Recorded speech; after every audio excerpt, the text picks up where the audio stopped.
They say in politics, a day is long. And indeed, Wednesday, the 12th of July, felt like a lifetime. If only it did not actually cost lives, 13 of them by the latest count. It has been a week of turbulence and political friction, the atmosphere turning into some echo of the years gone by, complete with a battle-ridden Saba, clouds of tear gas, and once again, the devastating loss of lives. The cost of living is tucked in between a pile of political grievances whose sum total is a resumption of direct hostilities between the country's foremost protagonists, President William Ruto and opposition leader Raila Odinga. We diagnose Maandamano tonight, starting with the symptoms of Saba, going all the way to talk of some high-profile sponsorships. But through the plumes of tear gas, a rare dignitary found their way to State House, Nairobi, but not without hitches that are entirely unrelated to Maandamano. So there was a press conference, and then there was not, and then, yes, there was one after all. Raisi was in Nairobi in a visit that opens questions about Kenya's foreign policy. And so tonight, we sample the contents of the diplomatic Pandora's box. And on my take tonight, I have a proverb for you. A hyena once told a rock that you keep quiet, but I know you heard me. On Jamila's memo, pick on someone your own size and leave the children alone. A memo to the infant hunting police infantries. And on some sense, the bipartisan talks are down. The IEBC recruitment is on hold. And quite literally, we are a nation of sitting ducks. And here's a kicker for you tonight. Kai is away. Nevertheless, the gang is here. Now, before we get into our conversation of the day, which is, of course, the topics we will be going through tonight, lady and gentleman. I mean, this has been a week of Maandamano. There's been back and forth. Over the last 7 days since we were here, there have been 2 protests on Friday and then again yesterday. And the back and forth between our leaders is something to watch. You are sponsoring anarchy with your sponsor and handshake brother, so that you can enslave this country. I want to promise that you will not succeed again. Tumesema Jumatano ijao tena Kenya yote watajumuika. Kutakuwa na kamkunji ingine Jumatano ijayo. Wapende, wasipende. And with all that back and forth, lives have been lost, businesses have shut down, and there's been destruction on our streets. We'll talk about that big conversation in just a minute. But first, listen, there was also another interesting event that took place. A high-profile international leader was set to arrive in the country. All was set, we understood. And then it wasn't. And then it was rescheduled. And then it was on again the next day. I'm talking about the Iranian president, who was set to visit the country. And there was some slight hitch, but then, he did eventually make it. And of course, there's been some interesting talk about the number of visits we have had from foreign dignitaries, the president's foreign trip. And I think this one just sort of brought that to the fore. So, Sam, take us through what happened. It was on, then it wasn't, then it was on again. Right. Of course, there had been that communication that the Iranian president would be arriving in the country on Tuesday. Then there were even different invitations. Also, I think it was from Jeffries, that there would be a meeting of the president of Iran with some community there. And this was an invitation from the Iranian embassy. Then all of a sudden, that meeting wasn't happening. Later on, a statement came from the Ministry of Foreign Affairs saying that it had been rescheduled because of certain reasons, that there are certain MOUs that were yet to be concluded, and therefore it was important to buy time or to allow time for that to be concluded. And then eventually on Wednesday, which is yesterday, very early in the morning, then the president made his way into the country from the Jomo Kenyatta International Airport and all the way to State House, which it was interesting watching the images of the preparations to receive the president of Iran, and of course seeing the high-profile reception that was there. The president was there, that is President William Ruto, the deputy president, Rigathi Gachagua. There was the Prime Cabinet Secretary, Musalia Mudavadi. There was also the PS for Foreign Affairs, that is One Sing'oei, also waiting for the arrival of the president. But of course, at that time, we were not seeing the Cabinet Secretary for Foreign Affairs. Understandably, he's the person who had gone to the airport to receive the president. But it was interesting. We've not heard of such, that there's communication going out that a certain foreign dignitary, no less than a president of a friendly nation, they are visiting the country, then it is postponed. And it would be interesting to hear what could really have been happening behind the scenes. Yeah, and just before we get into why this is, was curious and raised the eyes, because of course, by the time we're getting the announcement that it wasn't going to happen, presumably he was in the skies. And all of this has raised talk about Kenya's foreign diplomacy. What is our policy? I know Kenyans like to boil it down to, are we looking east? Are we looking west? By the way, I need to remind everybody that we have a guest gangster tonight to help us talk about that. I should have introduced him in the beginning. Where are my manners? Tonight, our guest gangster is Professor Macharia Munene, who's a lecturer and a foreign relations expert. We'll be getting to him in a moment. But Jamila, you want to tell us about why this was curious and why it raised eyebrows. Yeah, I think it was a bit untidy to some extent, because a visit by a president of a country such as Iran should have been better organized in terms of even the communication that came out and how it was handled. And maybe there was some difficulty in hosting him.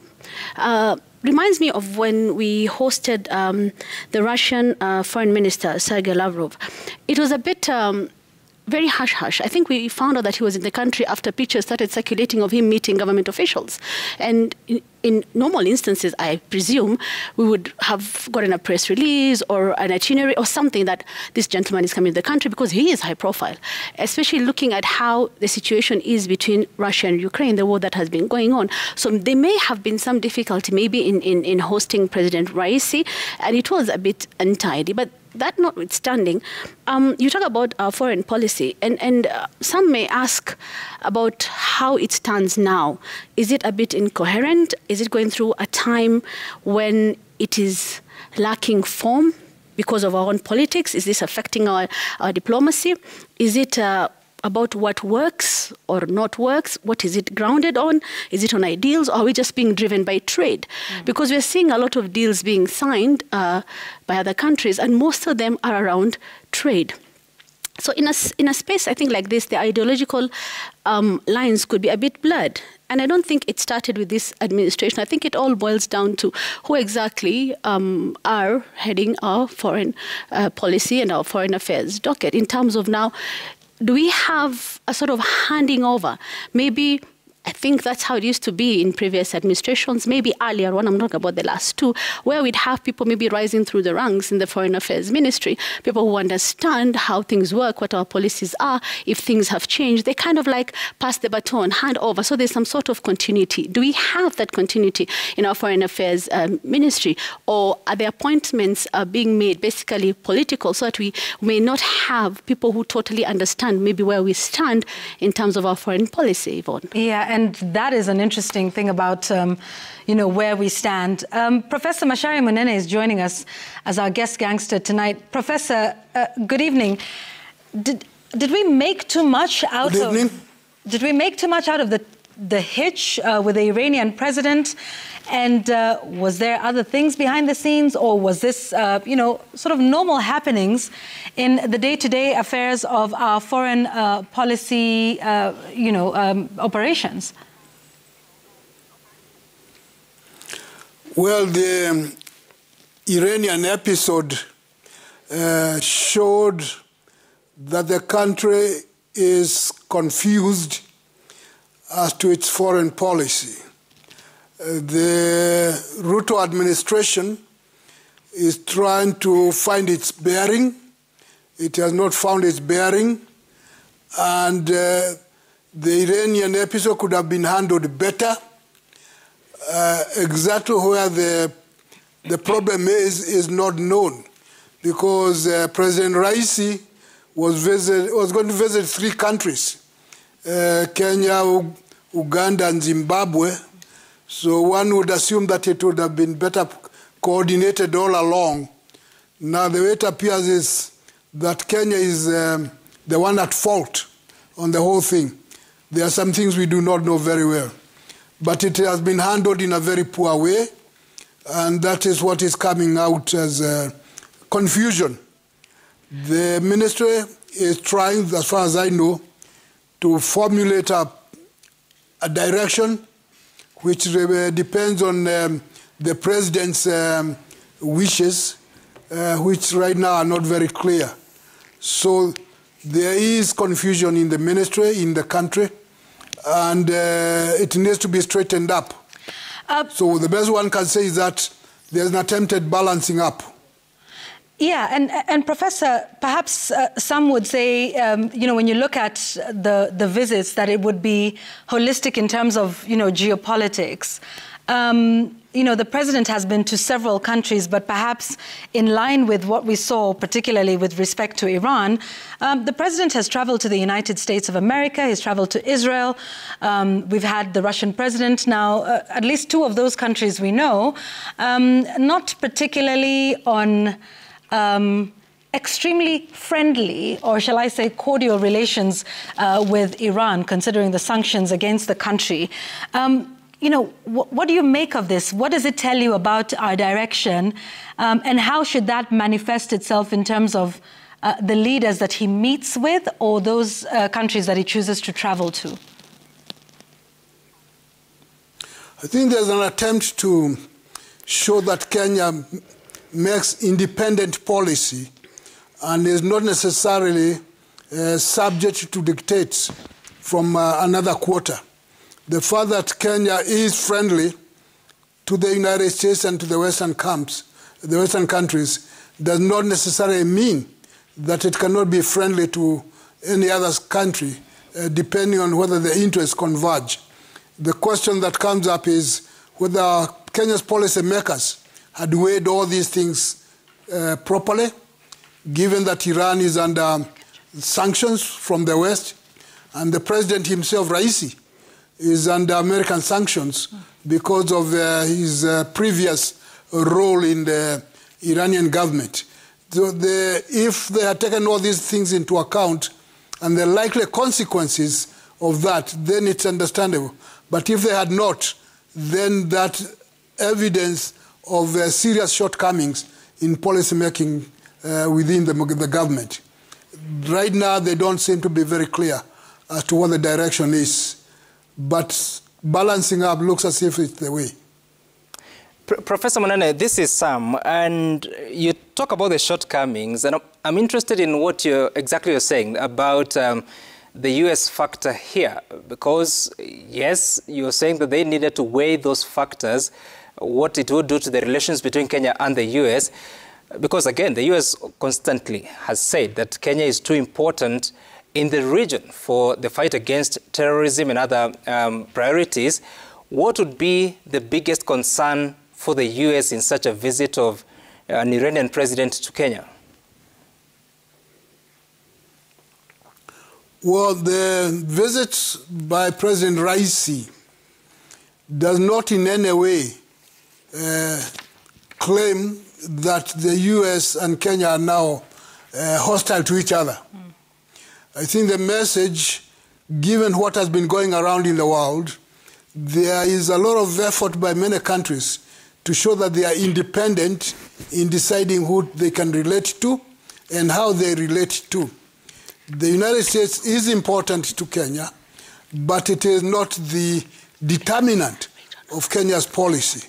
So it's a question of the Kenyan policy officials whether they know what they are doing or not, and the likely consequences. And they should be able to explain themselves. If they don't, then they have a problem. Professor Macharia, this is Jamila. I have a question about our foreign policy, but closer to home. I'm talking about the region, the East African region. If you remember, Professor, our country has been rejected by the Sudanese generals in the current war that's going on in Sudan. And if you look at our history, we've been looked at as mediators. Remember, during the South Sudan, all the way to when they had the secession and, of course, the creation of the South Sudan as an independent republic. Let's look at Somalia, the role we played. I remember the meetings that were had here in Kenya. Even at some point, we had about 1,000 of their members of parliament living here in Kenya. So we've been considered as mediators in our role, even in Rwanda. The directive or the step taken by the Sudanese generals in saying we don't want your involvement in our peace talks, what does that signal for us in our region, considering our history as mediators? Well, it was not a good thing for Kenya, what happened. But it probably could be expected, given that Kenya made mistakes with regard to the Sudanese situation. There is a lot of loose talk, and that loose talk, people in Sudan hear it and other places. And the loose talk tends to erode Kenya's standing. So when you had a minister of the Kenya government suggesting that he should invade Sudan, it was very unfortunate that such a thing could come from a minister of the state. And Kenya, in the first place, does not have the capacity to invade Sudan. But even if it had, the very idea that you are thinking of invading another country, for whatever reason, is not very good. So it is not a surprise that Sudan, in reaction to some of the loose talks in Kenya, said it was not comfortable with Kenya mediating because there was nothing to mediate. Once they decide that Kenya is not reliable, is not credible. That's the message that was given. And projected in the whole region, Kenya's standing is very low. It's not because of those developments that did not enhance Kenya's position. Instead, they were retrogressive in the place. So it's not that Kenya should not try to help. It should. But it should also weigh the situation and know what to say when and how. The same thing may be said about IGAD as an organization. It also made mistakes because knowing the sentiments of the Sudanese, then to go and do what they did, it was actually calling for trouble. And so the whole thing was mishandled from Nairobi, from Djibouti, the IGAD headquarters. Could have been done better, and there is room for reflection and reassessment as to what is going on. The current claim that the Minister of Foreign Affairs is re-looking at its policy and the direction that the country should take, that needs to be accelerated. But right now, all we have is confusion in the ministry and in the State House. It is not good for Kenya, the image itself. Prof, on what you just said about the confusion, makes me wonder about who advises who in the Ministry of Foreign Affairs. For instance, with what happened with the President Rais's visit. So who would address, let's say, advise, let's say, the CS of Foreign Affairs about what they can do maybe to rectify the situation, or even before the visit, and in other situations where we've noticed some diplomatic gaffes here and there. Because, again, what I had said earlier, maybe there's a lack of maybe institutional memory almost in terms of our foreign policy and our foreign affairs on who really has been there and understands our relationship with other countries and which directions we need to take. So my question is that who really is advising those in charge? Well, it is not clear who is doing the advising, and if when they give the advice, whether it is taken or not. It's one thing to give advice, it's another for it to be taken. And yes, there are mistakes that are being made that may be due to the friction between the permanent government and the elected government, the policymakers. right now you have some effort to find direction, but that direction should come straight from the president, and then the others fit in. Right now, it does not look as if the president is also clear what it is that he is doing, and the others being confused in between are not helping. And the Sudanese situation is an example of that confusion that should not be. Of course, after the president was inaugurated last September, he goofed by when he said the kick out the Sahrawi, which was contrary to the AU position on this matter. And the picture given was that just meeting the Moroccan foreign minister, then you change positions. So there is need for the president and his team, Motua, and the PSS to speak with clarity, and for other ministers, other people to stay out of foreign policy. When they find their position, maybe we shall see the direction. But right now, they are not doing very well. Yes, and Prof, you raised an important point, because if you recall, the start of the month of March, the Cabinet Secretary, that is Dr. Alfred Mutua, wrote a memo, sending it to embassies in Nairobi, telling them that they can actually go ahead and engage with departments directly, and if there were any cross-cutting issues, they can be addressed at the Office of the Deputy President for advice. What does this mean? And have we ever seen such a thing, that a Cabinet Secretary for Foreign Affairs is actually handing over very crucial functions of coordinating foreign missions in the country? I think it's a problem of the entire government. When you involve the deputy president, it cannot be without the consent of the president himself. And the Minister of Foreign Affairs trying to clarify what would appear to be some challenge in running the Ministry of Foreign Affairs itself was the indication that there is something wrong. The suggestion that individual ministries can bypass Ministry of Foreign Affairs and the embassy deal with the ministries directly raised some concern in some areas, because those people in the ministries may not know how to handle things diplomatically and to avoid the blunders that might come along. So there is need for harmonization, which it has not been made clear that there is harmonization at present. And so the message about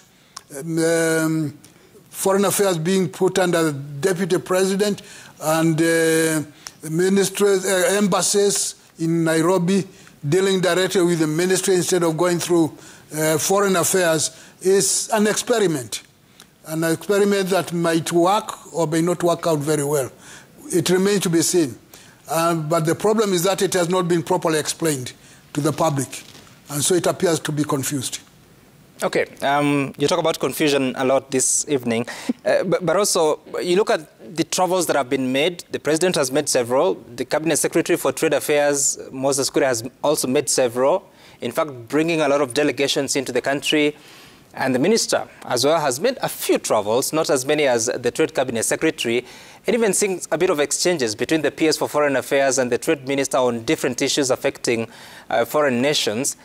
What is this, and what could have informed? Previously, we used to have foreign relations and trade together, not separately, but even when you had trade ministers, they were not as active as CS Moses Kuria. Well, it indicates that the president is not in control of his government, is not in control of foreign affairs. And so when you have cabinet secretaries behaving in ways that are contrary to each other's interests or the country's interests, the buck stops with the president. He's the one who has to tell his ministers to behave and not to be giving contradictory positions, which is reminiscent of what used to be some time ago, where you went to a Kenyan embassy abroad and the ambassador and the deputy and his deputy were at loggerheads, giving different information about the country on sensitive issues. So, unfortunately, that kind of thing makes it look as if there is no harmony in the government, and that's why it does not seem to know what it is doing.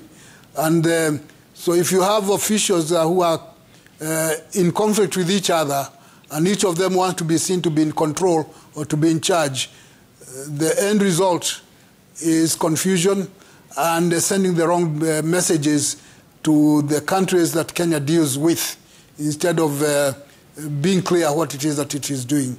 And therefore, they are not satisfied that they are dealing with a country that knows what it is doing. And that's a very unfortunate image to portray. All right, Professor, I want to, bring it home a little bit, because there's been 29 presidential visits in 9 months. I think the president has been to London, New York, Addis, Uganda, Tanzania, Egypt, and, several countries, including France recently. And some Kenyans have questioned whether this is beneficial for the country. I would like us to listen, Professor, if you will indulge us. Let's listen to the Deputy President, Rigathi Gachagua, who defended the trips and said, this will actually bring returns to the country and for you and I as ordinary Mwananchi. Let's listen. And do so because they are subjective and they are part of the scheme to belittle President William Ruto and the government. What they should have done is do an analysis of what President Uhuru Kenyatta did in those 9 months. How many countries did he travel to? How many local travels did he do? If they were honest to do analysis, they will find that within 9 months, President William Ruto has done 8 times what President Uhuru Kenyatta did, and hence the escalation of the budget. So, Professor, what do you make of that? They're saying that, look, this is all done to the benefit of Kenyans, and we shall see this. Indeed, we've seen MOU signed, with the Saudis just yesterday. I believe also today with the Indonesian investors. There's been quite a number of these. So, all of this foreign visits, are they then eventually beneficial to Kenyans in terms of trade, investments, jobs being provided? Ideally, those visits increase interactability and persuade other countries to come and invest or maybe buy our goods. But they do that if they are sure that we know what we are doing as a country.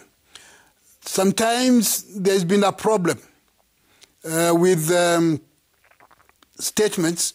There's a lot of awkward statements coming out from various officials, and those statements may not be very encouraging. There may have been some differences with the previous administration.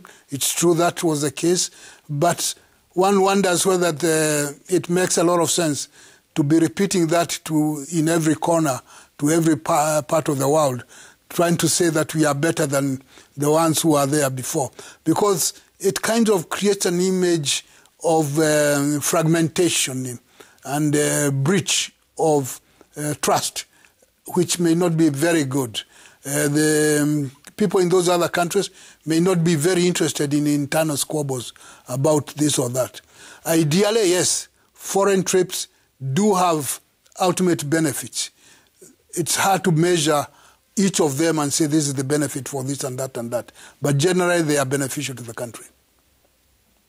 My last question to you is, what do you make of our foreign policy under the current administration? For those of us, perhaps, who are still students of matters of foreign policy, what does a country's foreign policy in general look like? Is it a written document that says, okay, right, we're facing east or we're facing west, or we are, for instance, pro-Israel or pro-Palestine, or, we believe in the right of the Palestinian people to exist as a state? You know what I'm saying? Is it a written document? Perhaps it's not, perhaps it's subtle. And how would we know, how would our foreign policy manifest itself? This is because the president has gone out. He's made some very strong remarks against Western nations for their failure to compensate African nations for the effects of climate change. He's even boldly talked about countries like ours moving away from dependence on the dollar and, some other such strong statements. In fact, in Midrand, in a speech, a few months ago, he got a standing ovation from other African leaders there. So my question is, how do we tell what our policy is, and how is that fashioned? Well, the president in every country is the one who ultimately decides what policy is to be followed by that country. Then all the other players fit into the presidential desire. President Ruto has been trying to promote himself as the spokesman for African interest. And in the process, he says some things that sound strange when they are said, when you measure those words with activities. The domestic arena has not been very good to the president. Some of the things we've noticed in the last few days do not encourage his statements out there, because creating an impression of a very unstable country that has problems being itself. Yet you have these pronouncements about the president speaking for Africa. It creates an awkward situation. But whether to be on the side of the west or the east, looking west or looking north, that really is not the issue. Because the main concern is whatever he does or the ministry does, is it in Kenya's interest or not? And if the determination that certain actions are in Kenya's interest, then it's necessary to go ahead. And where the interests converge, you deal. Where they don't converge, you disagree. So this talk about looking east or looking west is ill-advised, because the main thing is now the balancing act, to balance in favor of Kenya's interest. And there may come a time when in that balancing, you deal with the Iranians, you deal with the Americans, you deal with the Russians, you deal with the Ukrainians, you deal with Israel, you deal with the Arab countries. Each issue requires a balancing of its own so that it does not jeopardize Kenya's interests.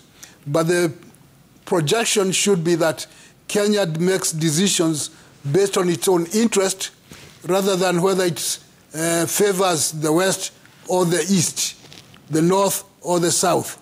The question is, Kenya's interests should come first. And where the interests converge, you cut a deal. Where they don't, you disagree, irrespective of who it is. Indeed, and that's a good place to leave it. Thank you so much for sharing your thoughts and your insights with us, Professor Macharia Munene, who's a foreign relations expert and a lecturer at universities across the country. Thank you for your time. As Professor says, we make the deals based on our interests. So if we have to deal with the Russians, we will. If we have to deal with the Ukrainians, we will. It's in what's in the best interest of our country. If it's Israel, the US, Iran, France, Germany, Israel. Wow. There have been quite a few foreign dignitaries visiting and foreign visits. Like we say, what matters at the end of the day is what benefits us, the Kenyans. That's an interesting education, at least for me, on foreign policy and how that works. That's like a master's class. It felt like a master class, didn't it? Yeah, we should have been taking notes. But listen, when we come back, we want to get back into the country and talk about what a week we have had and some more. The hashtag is NewsGang. Stay with us.